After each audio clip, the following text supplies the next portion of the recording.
Beritakanlah firman, siap sedialah baik atau tidak baik waktunya. Shalom, puji Tuhan oleh berkat kemurahan Tuhan. Sehingga kita boleh berjumpa lagi dalam renungan harian di hari ini. Mendengar firman, sesuatu yang sangat penting karena iman itu timbul dari pendengaran dan pendengaran akan firman Kristus. Mengawalinya, mari kita berdoa. Kami bersyukur dan memuji nama-Mu ya Allah di hari ini karena perkenanan Tuhan. Engkau beri kami waktu dan kesempatan untuk kami akan mendengarkan sebagian dari firman-Mu. Roh-Mu yang kudus, tolonglah kami, urapilah dan berkatilah kami dengan kebenaran firman-Mu di hari ini. Dalam nama Tuhan kami Yesus Kristus kami berdoa. Amin.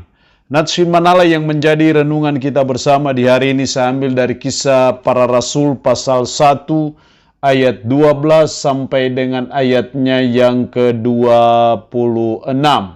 Secara khusus saya akan baca ayat 24 dan 20 sampai 26.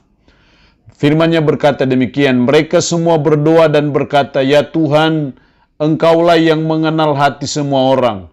Tunjukkanlah kiranya siapa yang Engkau pilih dari kedua orang ini untuk menerima jabatan pelayanan, yaitu kerasulan yang ditinggalkan Yudas yang telah jatuh ke tempat yang wajar baginya." Lalu mereka membuang undi bagi kedua orang itu, dan yang kena undi adalah Matias, dan dengan demikian ia ditambahkan kepada bilangan ke-11 rasul itu. Demikian sabda firman-Nya hari ini yang mengajar dan menasihati kita mencari tahu kehendak Tuhan.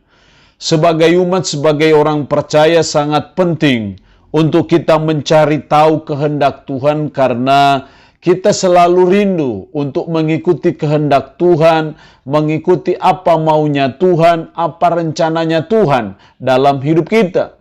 Karena itu mencari tahu, berusaha memahami, mengetahui kehendak Tuhan, itu sesuatu yang sangat penting dalam hidup kita. Apalagi ketika kita diperhadapkan pada beberapa pilihan untuk kita mengambil suatu keputusan, maka mencari tahu kehendak Tuhan itu sesuatu yang sangat penting. Seperti yang dilakukan oleh ke-10 murid yang ditinggalkan oleh Yesus, dan ketika Yesus naik ke surga, mereka sedang merundingkan untuk siapakah yang akan mengganti Yudas dalam jabatan pelayanan sebagai seorang rasul. Mereka mencari tahu apa kehendak Tuhan, siapa yang Tuhan kehendaki, siapa yang Tuhan mau. Nah, dari sini kita akan belajar bagaimana mencari tahu kehendak Tuhan. Apa yang dituntut dari kita? Yang pertama kita belajar dari para murid dalam ayat 24. Mereka semua berdoa dan berkata, "Ya Tuhan, Engkaulah yang mengenal hati semua orang. Tunjukkanlah kiranya siapa yang Engkau pilih dari kedua orang ini." Mereka semua berdoa, tunjukkanlah kiranya siapa yang Engkau pilih dari kedua orang ini. Dari sini kita melihat bahwa dalam mencari tahu kehendak Tuhan, yang pertama kita harus meminta petunjuk Tuhan dalam doa. Jadi ketika kita mencari tahu kehendak Tuhan, mau mengetahui apa kehendak Tuhan, mana kehendak Tuhan, sangat penting untuk kita meminta petunjuk Tuhan dalam doa. Karena kita tahu bahwa Tuhanlah yang mengenal hati semua orang. Tuhanlah yang tahu tepat siapa orang yang tepat untuk duduk pada tempat yang tepat, untuk melaksanakan tugas yang tepat. Karena itu meminta petunjuk Tuhan dalam doa itu sesuatu yang sangat penting dalam mencari tahu kehendak Tuhan. Itu berarti bahwa jangan bertindak sebelum kita meminta petunjuk Tuhan dalam doa. Jangan pernah mengambil suatu keputusan sebelum kita meminta petunjuk Tuhan dalam doa, sebelum kita bergumul dalam doa. Karena itulah cara yang tepat dalam mencari tahu kehendak Tuhan, kita harus meminta petunjuk Tuhan dalam doa. Yang kedua, kita tidak hanya meminta petunjuk Tuhan dalam doa, tapi yang kedua dalam ayat 26, lalu mereka membuang undi bagi kedua orang itu, dan yang kena undi adalah Matias, dan dengan demikian ia ditambahkan kepada bilangan ke-11 rasul itu. Mereka membuang undi. Di sini kita melihat bahwa kita butuh hikmat Tuhan dalam mencari tahu kehendak Tuhan. Itu kita butuh hikmat Tuhan. Dan hikmat Tuhan yang diberikan Tuhan kepada para rasul pada waktu itu adalah dengan membuang undi. Jadi ketika kita mencari tahu kehendak Tuhan, sangat penting untuk kita butuh hikmat Tuhan. Apakah ini harus yang lain? Tidak harus dengan ketika kita dalam konteks kita masing-masing, bisa juga dengan membuang undi mengetahui kehendak Tuhan, tapi tidak harus dengan membuang undi. Mungkin ada cara yang lain, tergantung bagaimana hikmat Tuhan. Kalau kita memahami hikmat Tuhan adalah kemampuan kita memahami kebenaran firman secara baik dan menerapkannya dalam kehidupan kita sehari-hari. Jadi hikmat Tuhan bukan hanya memahami firman, tapi juga dalam menerapkannya. Karena seringkali dalam mencari tahu kehendak Tuhan, dengan hikmat Tuhan, kita bisa mengambil suatu keputusan yang kita yakini bahwa itu kehendak Tuhan.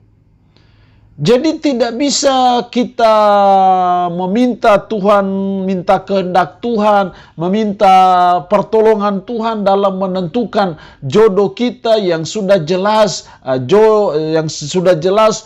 pacaran kita atau pacar kita adalah orang yang tidak seiman, dan kita mencari tahu kehendak Tuhan. Sudah jelas dengan hikmat Tuhan kita bisa memutuskan bahwa itu bukan kehendak Tuhan. Karena apa? Dia tidak seiman. Karena gelap dan terang tidak mungkin bersatu. Hal-hal seperti itu kita butuh hikmat Tuhan. Karena itu mengetahui kebenaran itu secara baik dan benar itu penting. Karena itulah hikmat Tuhan. Dan hikmat Tuhan dibutuhkan ketika kita mencari tahu kehendak Tuhan.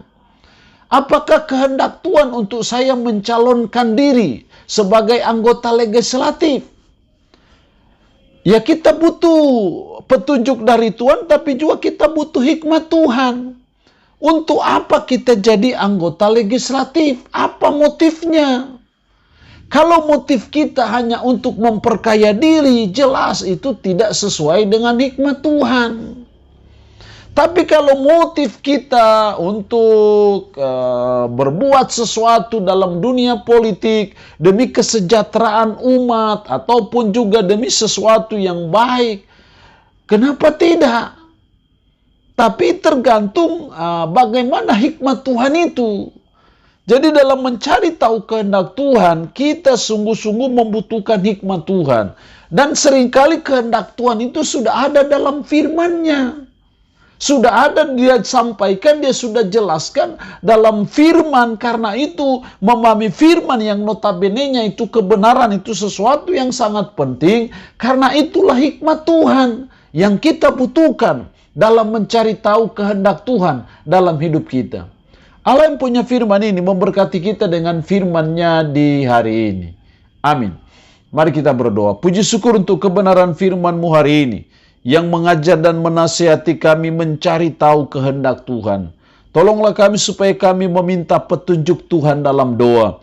Dan tolonglah kami supaya kami memiliki hikmat Tuhan dalam mencari tahu kehendak Tuhan. Roh-Mu yang kudus tanamkan, meteraikan firman dalam hati dan pikiran kami. Dan sanggupkan kami untuk bisa memperlakukan firman ini dalam hidup kami sehari-hari. Hamba mohon berkat-Mu bagi umat-Mu yang mendengarkan renungan harian di hari ini. Diberkatilah mereka ya Allah dengan berkat-berkat-Mu. Yang sakit dalam nama Yesus Tuhan lawat, jamah dan sembuhkan dari sakit penyakit yang diderita. Terpujilah nama-Mu Tuhan. Dalam nama Tuhan kami Yesus Kristus kami berdoa. Amin. Shalom. Tuhan Yesus memberkati kita dengan firman-Nya di hari ini.